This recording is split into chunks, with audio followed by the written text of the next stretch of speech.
प्रशासन को बताना चाहते हैं कि हम आज नौ रूप धारण करके मतलब अपने प्रशासन को जगाने की कोशिश कर रहे हैं कि हमें भी हम किसी से कमजोर नहीं है, हम बेटियां हैं, हम कमजोर नहीं है।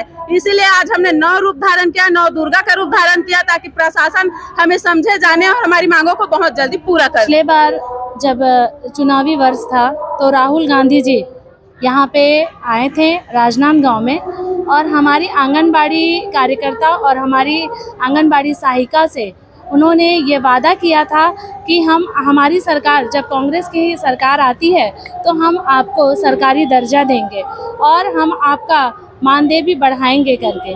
लेकिन आज तक 4.25 साल के कांग्रेस की सरकार को हो गए हैं, आज तक आंगनबाड़ी कार्यकर्ताओं की और सहायिका की आज तक कोई भी सुनवाई नहीं हुई है और ना ही उनकी मांगें पूरी की गई है, जिनके समर्थन में आज हम भाजपा जिला महिला मोर्चा आज उनके समर्थन में आए हैं। और पिछले बार जो कांग्रेस की सरकार ने उनके बड़े दिग्गज नेता राहुल गांधी जी ने यहाँ आकर जो वादा किया है, हम भारतीय जनता पार्टी की महिला मोर्चा चाहते हैं कि हमारी आंगनबाड़ी कार्यकर्ता और सहायिकाओं से जो उसने वादा किया उसे पूरा करें। क्या बात है, रमन सिंह जी आरा राजी आपको प्रदर्शन के लिए समर्थन देने आना था?